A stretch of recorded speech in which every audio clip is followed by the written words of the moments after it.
जय हिंद दोस्तों, आपका अपने YouTube चैनल में हार्दिक स्वागत है। साथियों, आज हम इस वीडियो के माध्यम से निष्ठा प्रशिक्षण 3.0 FLN कोर्स 09 बुनियादी संख्यात्मकता की प्रश्नोत्तरी पर चर्चा करेंगे। आगे बढ़ने से पहले यदि अभी तक आपने हमारा चैनल सब्सक्राइब नहीं किया है तो अध्यापक मित्रों, आप हमारा चैनल सब्सक्राइब कर लें ताकि आगे आने वाले प्रशिक्षण की प्रश्नोत्तरी आपको समय से प्राप्त हो जाए। तो आइए साथियों, जानते हैं प्रश्नोत्तरी का प्रथम प्रश्न। अध्यापक साथियों, प्रश्नोत्तरी का प्रथम प्रश्न है, जिन चीज़ों में कुछ विशेषताएं समान हैं उन्हें एक साथ रखने से डैश की क्षमता में वृद्धि होती है। साथियों, इसका सही उत्तर है वर्गीकरण। अगला प्रश्न है, निम्नलिखित में से कौन डेटा प्रबंधन का एक घटक नहीं है। साथियों, इसका सही उत्तर है डेटा का निर्माण। अगला प्रश्न है, बैन हिल के ज्यामितीय विचारों के स्तर के अनुसार दूसरा स्तर डैश है। साथियों, इसका सही उत्तर है अमूर्तीकरण। अगला प्रश्न है, कब कहा जाता है कि एक बच्चे ने आकार और स्थान की समझ हासिल नहीं की है। साथियों, इसका सही उत्तर है जब बच्चा बिना समझे घन, घनाभ, गोला आदि आकृतियों के नाम रटता है। अगला प्रश्न है, मापन शिक्षण के लिए निम्नलिखित में से कौन सा उपागम नहीं होना चाहिए। मापन शिक्षण के लिए निम्न में से कौन सा उपागम नहीं होना चाहिए। साथियों, इसका सही उत्तर है शिक्षक द्वारा मापन की इकाइयों और उनके रूपांतरणों को सीधे पेश करना। अगला प्रश्न है, सुबिटाइजिंग क्या है। सुबिटाइजिंग क्या है। साथियों, इसका सही उत्तर है वस्तुओं की संख्या को केवल उन्हें देखकर और वास्तव में प्रत्येक वस्तु को गिनने के बिना पहचानने की क्षमता। साथियों, अगला प्रश्न है, निम्नलिखित में से कौन सी मूलभूत संख्यात्मक कौशल को बढ़ाने के लिए एक उपयुक्त शैक्षिक प्रक्रिया नहीं है। साथियों, इसका सही उत्तर है बहुत सारे अभ्यास प्रश्न हल करवाना। अगला प्रश्न है, कितनी बार 4 जोड़ने से 16 प्राप्त होगा। कितनी बार 4 जोड़ने से 16 प्राप्त होगा। साथियों, इसका सही उत्तर है 4 बार। अगला प्रश्न है, निम्नलिखित में से किसमें दिए गए नियम के अनुसार वस्तुओं के संग्रह का क्रम शामिल नहीं है। निम्नलिखित में से किसमें दिए गए नियम के अनुसार वस्तुओं के संग्रह का क्रम शामिल नहीं है। साथियों, इसका सही उत्तर है वर्गीकरण। अगला प्रश्न है, प्रारंभिक अवस्था में गणित सीखने के दौरान एक बच्चे से यह अपेक्षा नहीं की जाती है कि। साथियों, इसका सही उत्तर है गणितीय तकनीकों के लिए आवश्यक परंपराओं को जानें। अगला प्रश्न है, निम्नलिखित में से कौन सा गणित अधिगम के आकलन का आयाम नहीं है। निम्नलिखित में से कौन सा गणित अधिगम के आकलन का आयाम नहीं है। साथियों, इसका सही उत्तर है प्रक्रियात्मक ज्ञान। अगला प्रश्न है, पूर्वशाली शिक्षकों को निम्नलिखित में से किससे बचना चाहिए। पूर्वशाली शिक्षकों को निम्नलिखित में से किससे बचना चाहिए। साथियों, इसका सही उत्तर है बच्चों की संख्याओं की समझ से पहले संख्याएं लिखने को कहना। बच्चों को संख्याओं की समझ से पहले संख्याएं लिखने को कहना। अगला प्रश्न है, निम्नलिखित में से कौन सा पूर्व संख्या कौशल नहीं है। निम्नलिखित में से कौन सा पूर्व संख्या कौशल नहीं है। साथियों, इसका सही उत्तर है अंक जानना। साथियों, अगला प्रश्न है, गणना की प्रक्रिया के दौरान विद्यार्थी क्या नहीं कर रहा होता है। गणना की प्रक्रिया के दौरान विद्यार्थी क्या नहीं कर रहा होता है। साथियों, इसका सही उत्तर है नंबर के नाम लिखता है। शून्य की अवधारणा को निम्नलिखित में से किस संक्रिया के माध्यम से सर्वोत्तम रूप से प्रस्तुत किया जा सकता है? साथियों, इसका सही उत्तर है घटाव।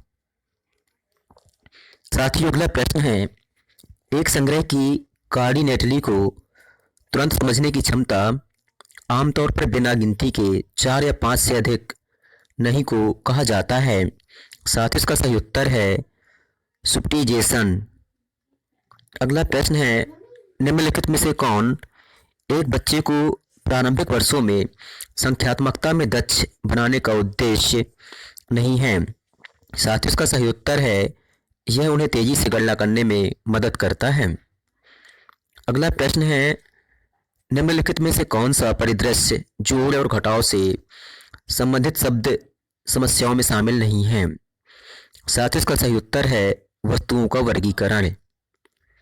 अगला प्रश्न है, निम्नलिखित में से कौन सा युग्म एक दूसरे के पूरक नहीं है? साथियों, इसका सही उत्तर है घटाव और गुणा। अगला प्रश्न है, अंक क्या होते हैं? साथियों, इसका सही उत्तर है संख्याओं के लिए प्रतीक। साथियों, इस प्रकार से हमने 20 में से 20 प्रश्न हल किए हैं और हमें 20 में से 20 अंक प्राप्त हुए हैं। साथियों, अब देखते हैं कुछ का अगला भाग। आपको इस भाग में जो प्रश्न नहीं मिल सके होंगे अगले भाग में आवश्यक रूप से मिल जाएंगे। साथियों, दूसरे भाग का प्रथम प्रश्न है, सीमा के पास 12 गुलाब हैं, शेफा के पास 15 गुलाब हैं, किसके पास ज़्यादा हैं और कितने? उपरोक्त शब्द समस्या किस घटाव संदर्भ में प्रयोग किया गया है? साथियों, इसका सही उत्तर है तुलना। अगला प्रश्न है, यदि छात्र विभिन्न त्रिभुजों के गुणों का नाम बता सकते हैं लेकिन अभी तक उनके बीच संबंध नहीं देख पा रहे हैं तो वे बेन हील ज्यामिति सोच मॉडल के किस चरण में हैं? साथियों, इसका सही उत्तर है विश्लेषण। अगला प्रश्न है, निम्नलिखित में से कौन सा गुणन सीखने का सबसे महत्वपूर्ण पहलू है? साथियों, इसका सही उत्तर है गुणन को कितनी बार जोड़ने के रूप में समझना। अगला प्रश्न है, वस्तुओं के समूह के आकार को मापने और संप्रेषित करने के लिए निम्नलिखित में से किसका उपयोग किया जाता है? साथियों, इसका सही उत्तर है कार्डिनल संख्या। अगला प्रश्न है, वह प्रक्रिया जिसके द्वारा व्यक्तियों के बीच गणितीय प्रतीकों, संकेतों, आरेखों, आलेखों के माध्यम से सूचनाओं का आदान प्रदान किया जाता है डैश के रूप में जाना जाता है? साथियों, इसका सही उत्तर है गणितीय संचार। अगला प्रश्न है, वस्तुओं के मिलान या जोड़ी बनाने की गतिविधियां किस पूर्व संख्या कौशल के विकास में मदद करेंगी? साथियों, इसका सही उत्तर है प्रत्येक से अलग पत्राचार। अगला प्रश्न है, जिन चीज़ों में कुछ विशेषताएं समान हैं उन्हें एक साथ रखने से डैश की क्षमता में वृद्धि होती है? साथियों, इसका सही उत्तर है वर्गीकरण। अगला प्रश्न है, निम्नलिखित में से कौन सा बुनियादी संख्यात्मकता का घटक नहीं है? साथियों, इसका सही उत्तर है संख्या के नाम याद रखना। अगला प्रश्न है, निम्नलिखित में से किसमें एक संगतता शामिल नहीं है? साथियों, इसका सही उत्तर है समूहन में। अगला प्रश्न है, निम्नलिखित में से कौन सा सत्य नहीं है? साथियों, इसका सही उत्तर है सभी आयत वर्ग होते हैं। अगला प्रश्न है, निम्नलिखित में से कौन सा संख्याओं का प्रकार और उपयुक्तता नहीं है? साथियों, इसका सही उत्तर है सौंदर्य संख्या। अगला प्रश्न है, वस्तुओं को वर्गीकृत करने के लिए आवश्यकता है? साथियों, इसका सही उत्तर है वस्तुओं को उनकी विशेषताओं से पहचानें। अगला प्रश्न है, निम्नलिखित में से कौन एक गणितीय प्रक्रिया नहीं है? साथ इसका सही उत्तर है रट कर याद रखना। अगला प्रश्न है, निम्नलिखित में से किसमें दिए गए नियम के अनुसार वस्तुओं के संग्रह का क्रम शामिल नहीं है? साथ इसका सही उत्तर है वर्गीकरण। अगला प्रश्न है, एक संग एक संगतता की समझ के निर्माण के लिए बच्चों को डैश का अर्थ समझने की आवश्यकता नहीं है। साथ इसका सही उत्तर है संख्या निर्देश करने की प्रणाली। साथियों, अगला प्रश्न है, डैश संख्याओं का उपयोग किसी वस्तु की स्थिति का वर्णन करने के लिए किया जाता है जब उन्हें एक विशिष्ट क्रम में व्यवस्थित किया जाता है। साथ इसका सही उत्तर है क्रमवाचक। अगला प्रश्न है, जिन चीज़ों में कुछ विशेषताएं समान हैं। अगला प्रश्न है, गुणन सीखने और समझने में उपयुक्त क्रम क्या होना चाहिए? प्रथम है जोड़ के संबंध में गुणन का वितरण नियम लागू करना। दूसरा है गुणन का अर्थ समझना। तीसरा है गुणन एल्गोरिथम सीखना। चौथा है गुणन की भाषा को समझना और प्रयोग करना। साथ इसका सही उत्तर है दूसरा, चौथा, पहला और तीसरा। अगला प्रश्न है, संख्याओं को पढ़ाने का सही क्रम क्या है? पहला है गणना के अवसर। दूसरा है अंक लिखना। तीसरा है अंक पढ़ना। चौथा है संख्या बोध विकसित करना।